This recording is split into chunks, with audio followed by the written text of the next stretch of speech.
อ่าอันนี้ก็เป็นสถานที่พระพุทธเจ้าประสูติเนาะอันนี้ก็คือประสูติคือเกิดเนาะที่อยู่ประเทศ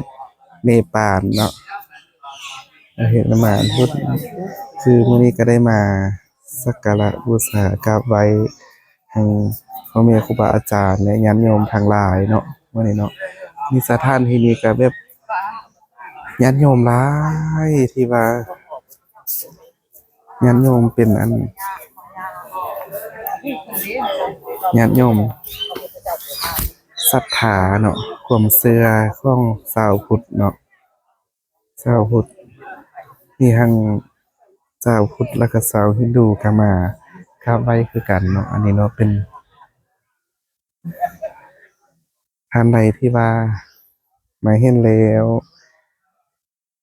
ก็ถือว่าสิตอกสินใจบางท่านก็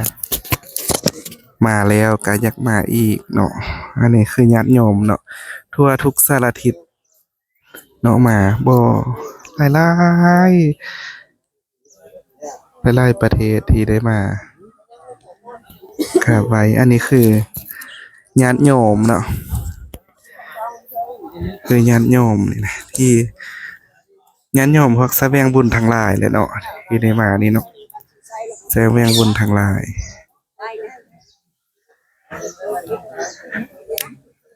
แสวงบุญทั้งหลายที่ได้มาประเทศเนปาลทั้งนั้น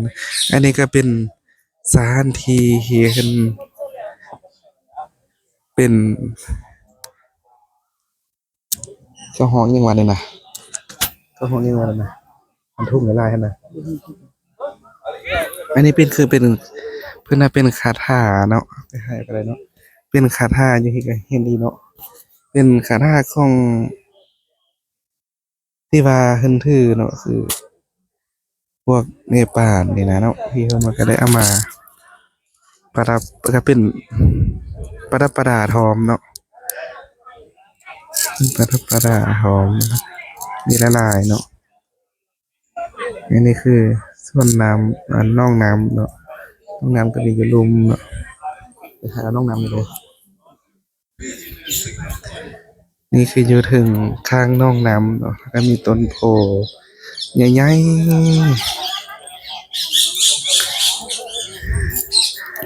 ต้นโพใหญ่ๆเนาะอันนี้คือ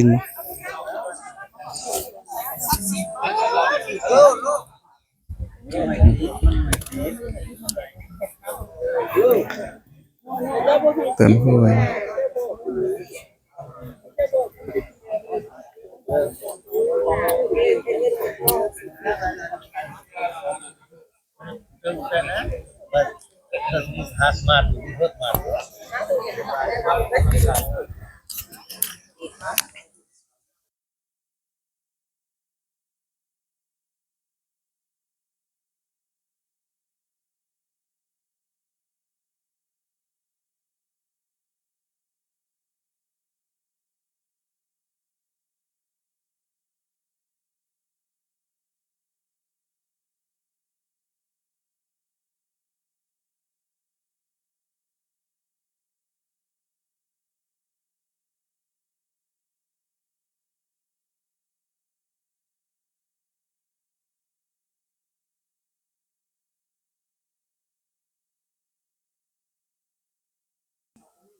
อันนี้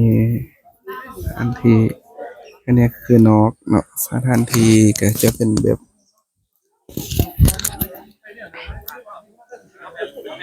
เป็นดินจีที่ว่ามีห้องหอยที่ว่าทุกคนก็ได้มานั่งสมาธิได้มาไหว้พระเนาะพ่อแม่ครูบาอาจารย์ก็มานั่งสมาธิมาไหว้พระเนาะนี่คือเทศลานใหญ่เนาะ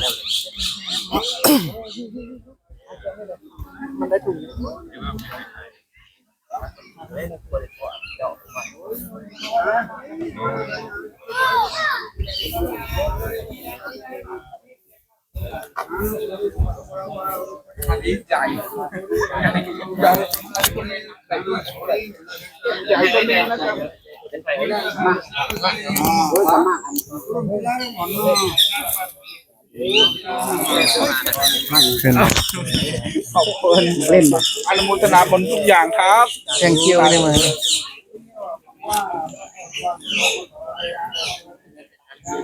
จะได้ไงไปให้เขาคืนมาครับ งอเอาไปจะไปให้มีออกรถเลย วันเต็มร่มเราแย่เราของเรา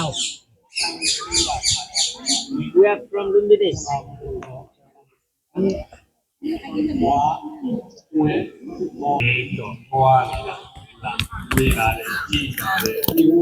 อันนี้เขามาอาจารย์เพิ่นได้นำพาญาติโยมมาแสดงบุญคือกันเนาะมีหลายประเทศหลายประเทศนะมีทั้งประเทศกัมพูชาหรือประเทศเมียนมาก็มีเนาะ